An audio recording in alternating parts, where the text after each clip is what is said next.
obviously Rangers get the early goal through Nico Raskin, and there was a goal that was like right out the Jens Berthau Askew playbook. Yeah. I mean, they drew Motherwell in, they played out for a goal kick, drew the press, burst through the middle, ball in for Diamandi into Raskin, 1-0 Rangers, and at that point you were thinking, if Rangers can build on this, then this might be a real statement performance. But I tell you what, it was Motherwell that grabbed the game by the scruff of the neck. They went after Rangers, and they just, the second half was a wee bit, wasn't quite as open as the first half, but it kept going right at the end. And I think now you're going to see Danny Rohl's going to have some questions to answer, because I think a lot of the Rangers fans come here tonight expected to see the January signings get wheeled out and go in and really put in a big show of what they were brought here to do.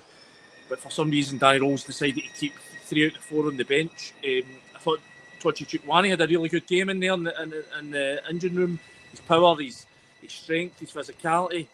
Rangers were crying out for some invention at the top end of the pitch. They had nothing. And Youssef Chermiti, yet again, just showing that he's not a goal scorer. He has a huge opportunity just before half time. 2 goes at it, can't bury it. And that's a miss that I think Rangers are going to come to regret if they can't get themselves back into this title race. It was a big game against Hearts at the weekend. That's now looking like a must-win game. That was a game. It is a must-win game, Andy. Yeah, they were looking at that thinking that could be the game that's potentially put them top of the table. Now it's a game they have to win just to keep in touch with the leaders. Celtic digging out a win in stoppage time tonight. Hearts doing it last night. Yeah, when it comes to the crunch, it's Rangers who, fall over at the death. We've been questioning this team's mentality, its character, all season. It's improved under Danny Rohl, but that's a big battle step there tonight. It's interesting, Andy, that you mentioned the manager's decision-making coming in for a bit of scrutiny. I think you're right. And this isn't with retrospect, but I think anybody looking at that starting lineup would have been asking questions before a ball being kicked tonight, because all the upgrades in quality, all the people that have been brought in as reinforcements to make the team better, to go back to Gassama, to Chermiti, 2 guys that have been posted missing over and over again in big games, big moments this season. And again, the 2 of them, the contribution was, it was hardly noticeable over the course of... Listen, I feel bad about pointing fingers at a 19-year-old kid, but I think the reason why the fingers will be pointing is because the fans were so excited about what they've seen from the new signings. Two Romans has come in and looked like a real upgrade at left back, physical, strong, able to go up and down the pitch. Scovolson looked like he was just sort of finding his feet after a wee bit of a slow start, and then obviously Nadiri getting his 2 goals at the weekend. Fans were excited about having a proper goal scorer up front for a change. Whether Danny Rohl's decided that he wanted to keep these guys in reserve until Sunday, put them out against Hearts, whether he just felt that the guys who have been here before were better suited to come in here at a tough away venue against a team that was in terrific form, I don't know. Obviously, we Scott, I'm here with tonight. He'll be down in the press conference now speaking to the manager, but I think a lot of fans, even just looking on social media before the game, a lot of fans were really perplexed by that lineup. I mean, I don't think MD could understand it, given just the way that the new signings have performed at the weekend and performed when they came off the bench against Kilmarnock last week. Well, look, on that, Danny Rohl is taking a bit of a tanking in the comment section. I'll read out a couple of these very quickly, if that's okay. Stuart Muir says, Rohl picked the wrong team. Where's your bottle?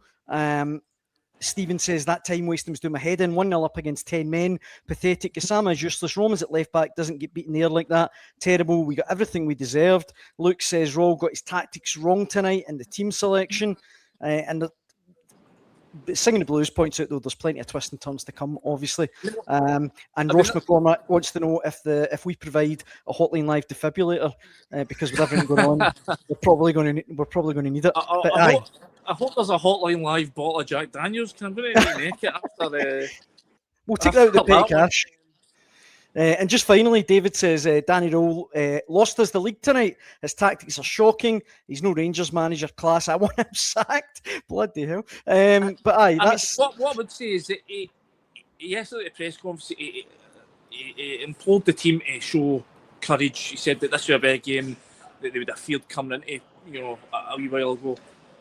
I didn't think that was a team selection that looked, courageous to me. That looked like a containing team. I think he was quite happy to get the early goal and then just almost kind of shut up shop, because at times Rangers were having to really, not cling on, but they were having to really dig in.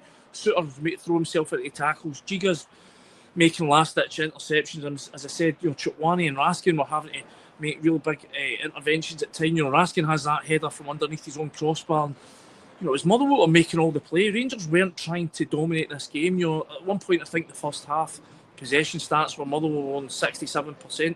I can't ever remember a Rangers team coming here and being outplayed to that extent. Listen, we all know that Motherwell are a fantastic footballing team and they can do that. They've done it. They've done it to Celtic here as well. But I think if Danny Rohl was true to his word, as he said at his press conference yesterday, I think he comes out, he plays his big hitters and he goes and almost goes toe to toe with Motherwell. I don't think he tried to do that at all tonight.